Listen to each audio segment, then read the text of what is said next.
En Provida, nuestro compromiso es cambiar para que juntos mejoremos tu pensión. Por eso bajamos la comisión de APB a 0,2% para nuestros afiliados y la de ahorro obligatorio a 1,45%. Infórmate más en provida.cl. Estamos de vuelta y ya estamos como todos los martes con Renato Garín, profesor de la Escuela de Gobierno de la Universidad de Chile, para analizar la situación internacional. Y creo, Renato, gracias por estar acá, que no podemos hacerlo sin concentrarnos primero en lo ocurrido en Siria. ¿Cómo lo viste? Buenos días, Fernando. La verdad, con mucha preocupación humana más que nada, la manera en la cual se ha gatillado este conflicto en Siria, que ya acumula miles y miles de muertos, millones de refugiados, ciudades históricas destruidas, tiene al mundo, creo yo, muy inquieto. El escenario que se ha configurado la última semana de dime y direte entre Moscú y Washington, con dos versiones completamente opuestas respecto a lo ocurrido con las armas químicas supuestamente, con la política norteamericana que ha ido girando, ¿verdad?, y que se ha ido endureciendo en esta última semana a favor de Donald Trump. Por supuesto que uno se inquieta, ¿no? De hecho, acaba de sacar un Twitter Donald Trump, que siempre tuitea en las mañanas, ¿no? Y dice, ahora referido a lo que puede ser el próximo blanco, dice: Corea del Norte está buscándose problemas. Si China decide ayudar, eso sería fantástico. Si no, vamos a resolver ese problema sin ellos. Bueno, eso viene a colación, ¿no? Porque Estados Unidos movió un portaaviones gigantesco, ¿no?, al Golfo de China, a la península de China, perdón, donde tiene un poder de fuego enorme. O sea, ese solo portaaviones puede armar una guerra. Tiene además Donald Trump vuelito, por así decirlo, porque incluso hay senadores demócratas en Estados Unidos, ¿no?, como Nancy Pelosi, que se han vuelto más bien bélicos, ¿no?, de un día para el otro, ¿no?, y que creen que Estados Unidos tiene que retomar este rol internacional de gran hermano de la paz mundial, ¿no? Cuestión que Donald Trump, acordémonos, Fernando, había dicho que no iba a hacer en la campaña. Él dijo que se iban a acabar las intervenciones militares de Estados Unidos en nombre de la paz y la justicia, y que se iba a concentrar al interior del país. Y en cambio eso todo lo contrario, ¿no? Aumentó el presupuesto militar, apenas pudo lanzó los Tomahawk, ¿verdad?, en Siria. Tiene, yo creo, componentes muy inquietantes, Fernando, el asunto. Vamos un poquitito a lo que puede significar esto para la propia Siria, digamos. Siria está en una guerra civil hace muchísimo tiempo. Sí. Ver el territorio en un mapa sirio en colores sobre quién tiene qué territorio capturado es un puzzle de varios colores. No está dividido en dos. Lo ocurrido con el uso de armas químicas, todavía, por lo menos yo entiendo, no hay unanimidad para saber exactamente de dónde partieron. Lo que sí entiendo que está bastante claro es que no es gasarín, como se dijo al principio, que es un arma muy sofisticada que requiere laboratorio, sino que es gas de cloro, que aparentemente es mucho más simple de hacer y que eventualmente podría hasta hacerse caseramente. Pero no sé qué significa esto para la situación interna siria, el bombardeo de Estados Unidos. ¿Agrupa las cosas, genera una tregua o los rebeldes se lanzan más fuerte? Lo que pasa, Fernando, tal como decías tú, tiene por un lado los kurdos, ¿no? Los kurdos tienen una población mayoritaria étnicamente en Siria, o al menos eran mayoría hasta que explotó el conflicto hace ya 4 o 5 años, ¿no?, que esto viene decantando políticamente y después militarmente. Después tienes lo que era Al-Qaeda, ¿verdad? Al-Qaeda ya no existe como fuerza orgánica en Siria ni en Irak. Aparece después el ISIS, ¿verdad?, que consume bajo su paraguas una serie de movimientos extremistas, ¿no?, que se encuentran hoy organizados bajo esta idea del califato que ha vuelto a colocar el ISIS, ¿no?, que cubre buena parte de Siria y también de Irak. Después tienes las fuerzas militares norteamericanas, ¿no?, que con Barack Obama se han mantenido permanentemente en una segunda línea y que hoy saltan, ¿verdad?, con Donald Trump a la primera línea. Después están los rusos. Los rusos han hecho un pacto con Al-Assad, un pacto explícito, ¿no?, ya durante 2 años, para impedir que el régimen de Al-Assad caiga, porque los rusos leen que si Al-Assad cae se va a formar una especie de supercalifato del ISIS, ¿no?, donde Siria va a pasar a ser el elemento central del ISIS. Y después tiene una serie de pequeñas poblaciones que se han ido desgajando, ¿verdad? De la nación siria, que no tienen protección norteamericana, que no están bajo protección rusa, ¿verdad? Y que quedan básicamente en tierra de nadie.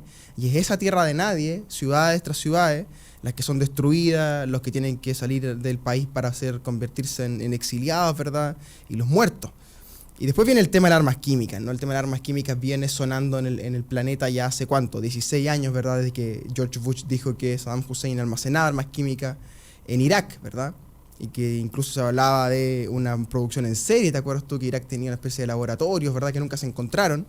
Y hoy vuelve esta idea, ¿no? Esta idea de que en Siria hay armas químicas y Donald Trump dice esto es contra la humanidad, ¿verdad? Vamos e intervengamos. Sin embargo, aparece otra versión al día siguiente que dice que el régimen de al-Assad bombardeó un lugar donde los rebeldes tenían almacenado gas de cloro, ¿no? Y que eso es lo que genera esta reacción y genera la muerte de todas estas personas. O sea, no sería el régimen el que está matando con armas químicas, sino que es una explosión, ¿no? Este edificio donde había armas químicas que genera el escenario dantesco que estamos mirando.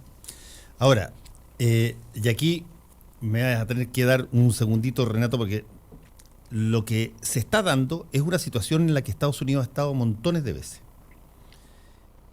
Y la gran mayoría de las veces en que ha estado en esa situación, el resultado de mediano y largo plazo ha sido desastroso. Voy a poner cuál es la situación. Tú tienes al enemigo designado, en este caso al-Assad, como en algún momento dado fue Hussein, como en algún momento dado fueron los vietnamitas del norte.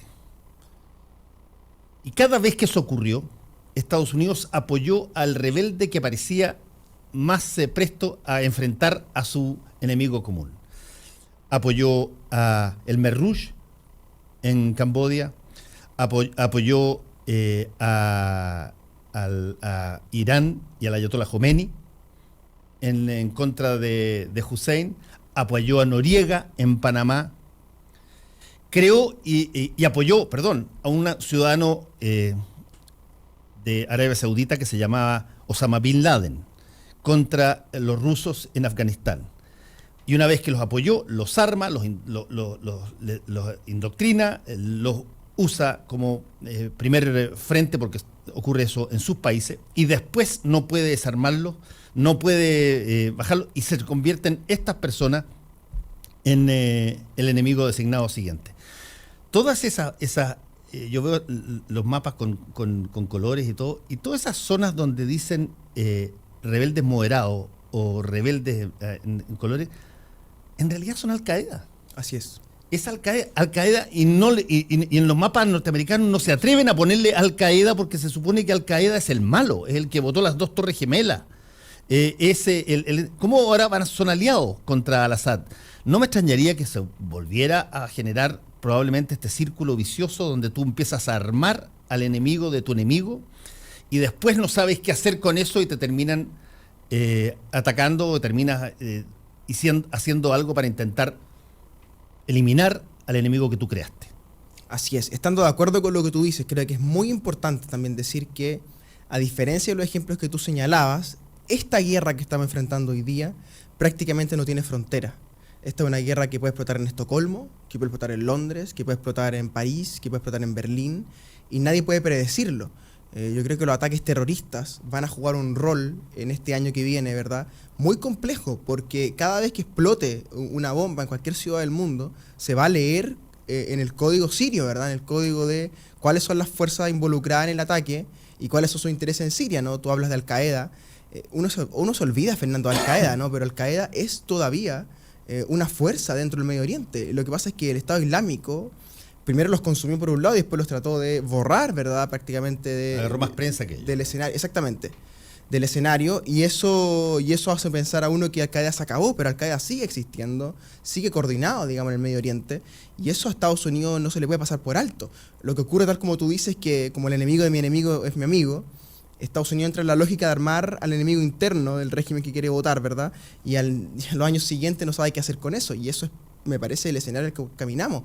Y además hay que decir claramente, Fernando, que la relación entre Putin y Trump parece haber entrado en una nueva etapa, ¿no? Que es una ciclotimia, ¿no? De dos personas que, si bien comparten, creo yo, un programa político proteccionista de su economía, tengo la impresión que van a entrar a competir por el digamos, no sé si el monopolio, pero sí la cabeza de Occidente, ¿no? De ser la voz de Occidente. Y creo que Putin, en ese sentido, no puede permitir que Trump haga un ingreso violento en Siria, como lo hizo en otros países. Entonces yo creo que los rusos aquí van a estar muy sensibles respecto a lo que haga Estados Unidos.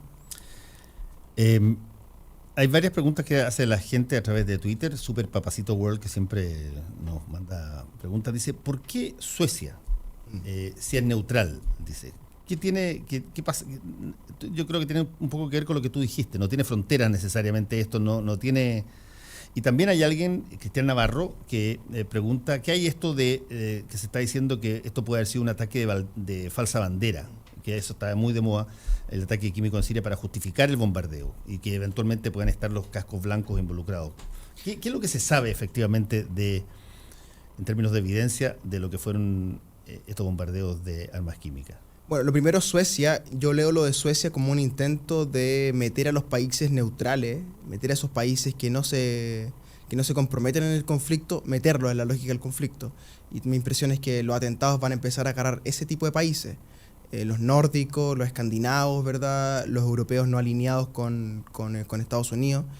Y enseguida yo diría también que Suecia tiene una característica, que es que durante ya los últimos 10 años más o menos, Suecia ha sido dentro de Europa un fuerte aliado de Alemania.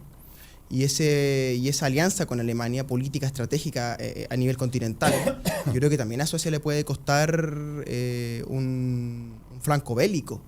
Suecia no tiene militares ni fuerzas desplegadas en Siria, pero sí ha hecho movimientos diplomáticos a favor de la intervención y contra Putin. Por ende, es un mapa, el mapa europeo, además con el tema del Brexit, que se está fragmentando a gran velocidad. Yo creo que la Comunidad Europea está sufriendo hoy día su mayor tensión de los últimos años, y probablemente lo que salga de la Unión Europea de aquí para adelante va a ser muy distinto a lo que conocimos. Una Unión Europea mucho más proteccionista la que viene, con mucho más énfasis en la seguridad, y con líderes populistas dentro de Europa que van a estar golpeando a la Unión Europea permanentemente.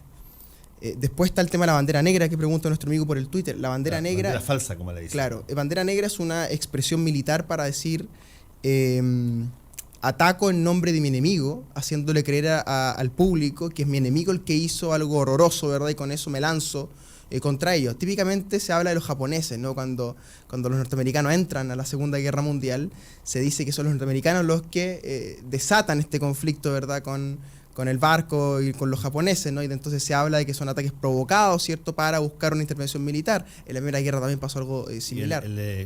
¿Cómo en Vietnam? Pues, en Vietnam. En Vietnam hundieron un barco. Hundieron un barco, efectivamente.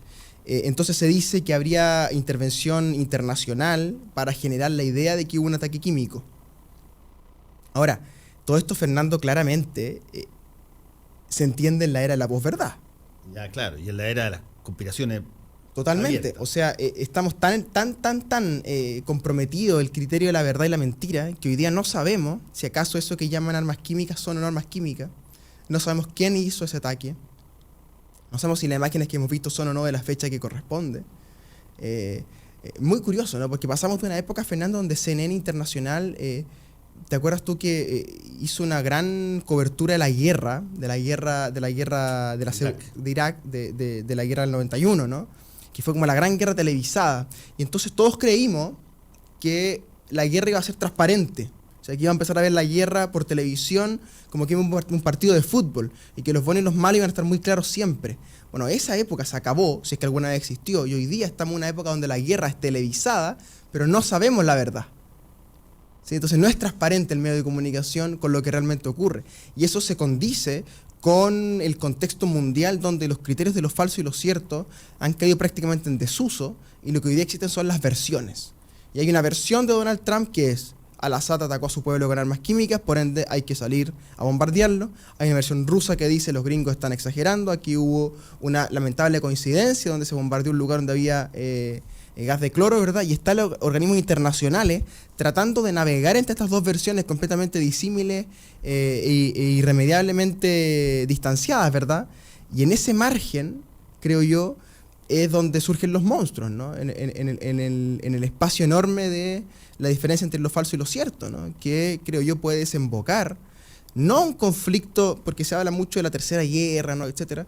Yo no veo un conflicto focalizado en Siria. Yo no creo que haya un enfrentamiento ruso-norteamericano en Siria. Lo que yo sí creo es que estamos hace un buen tiempo ya en un escenario global de pequeños conflictos locales, que si tú los sumas, ¿verdad?, todos los días, te da una especie de guerra mundial. Eso es lo que siento yo, o sea, de cada conflicto local que hay, ¿verdad? Desde Siria, desde lo que sigue corriendo en Irak, ¿verdad? De que Afganistán aún no está en paz, ¿no? Desde el permanente atentado en Europa, de esta tensión de Estados Unidos, pareciera que el mundo se prepara o vive ya un escenario de alta tensión propio de los enfrentamientos multilaterales que hemos visto en el siglo, ¿no? Hay un par de libros que me gustaría recomendar que tienen que ver un poco con todo este fenómeno nuevo. Uno de ellos, que tiene que ver con la posverdad, y otro con todo lo que tiene que ver con la información durante la guerra. El más antiguo, que es de un escritor inglés y que trabajó en el espionaje inglés durante mucho tiempo, se llama Philip Knightley, y él escribió un libro notable, muy bueno, está muy bien documentado, que se llama La primera víctima, y que básicamente responde a la lógica de la primera víctima en una guerra es la verdad. Porque se usa la mentira como munición, como factor de distracción, como manipulación, para intentar que tu adversario haga cosas o que eventualmente puedan adelantar tus posiciones. Y el segundo libro es un libro extraordinario que salió el año 2008, para que tú te veas. Ahí se hablaba de Post-Fact Society, o sea, la sociedad post-factual.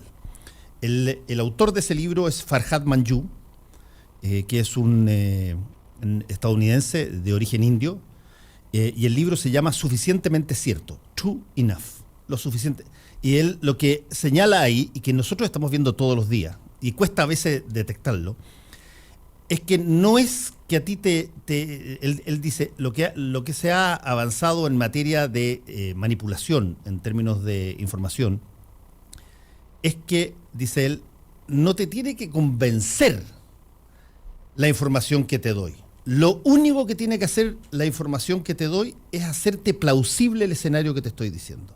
Si es que te hago plausible el escenario que te estoy diciendo, es decir, puede ser, ya te gané un poquitito para mi causa. Y por lo tanto yo creo escenarios donde las versiones se entregan sobre la base de la plausibilidad de su ocurrencia y no como debiera ser sobre la evidencia concreta de su ocurrencia. ¿Te das cuenta? Es bien interesante eso, el libro de Farhad Manjoo. Muy interesante el concepto de post-factual, ¿no? Donde los hechos, porque los hechos, Fernando, son, digámoslo así, la roca dura, por ejemplo, del derecho. Cuando tú vas a un tribunal, cuando un juez hace un fallo, primero distingue los hechos del derecho y establece una serie de hechos que son incontestables y que están, digamos, probados en la causa. Hoy día, en cambio, la noción misma del hecho, de qué es un hecho, está en disputa. O sea, un tuiteo puede ser un hecho, un conflicto en internet puede ser un conflicto. O sea, yo tengo amigos que se tiran un comentario en Facebook, el otro le responde y se pelean. Digamos, y eso uno dice, ¿cuál es el hecho real ahí? O sea, hay una virtualidad operando, ¿verdad? Dicho eso, enseguida hay que decir que esta noción postfactual de la verdad tiene un componente, creo yo, profundamente sentimental. Lo que hay detrás de la posverdad, a mi juicio, es una especie de emotivismo. Este es un filósofo escocés que se llama Alasdair MacIntyre, que escribió un libro muy interesante donde él habla del emotivismo, ya hace como 15 años. Que él dice, emotivismo, que él dice, estamos en una manera de manipular las masas y de construir argumentos públicos donde ya no son razones ni argumentos, ni tampoco hechos. Son simplemente emociones, sensaciones, construcciones de realidad basadas en tu corazón y no en tu cabeza, digámoslo así. Eso prácticamente lo postfactual de Farhad Manjoo es prácticamente lo mismo. Entonces, cuando uno ve el tema del gas sarino, del gas de cloro, como sea lo que ocurrió en Siria, ¿qué es lo primero que te golpea, no? Las fotos de los niños muertos, ¿no? ¿Qué es lo que usa Trump? Decir, ningún niño en la Tierra puede morir así. Stephen Colbert, que es un comediante norteamericano muy divertido, que hizo stand-up comedy, que él tiró una serie de frases después de la búsqueda incesante de las armas de destrucción masiva antes del bombardeo por George Bush, y finalmente terminó diciendo un sarcasmo que lo cita Farhad Manjoo en su libro y que calza perfectamente con lo que tú acabas de decir de MacIntyre. y que dice, él se para en un momento dado y dice, ok, no había arma de destrucción masiva, ok, dice así, no había arma. Pero oiga, en la guata, ¿no siente que era correcto bombardear a Hussein?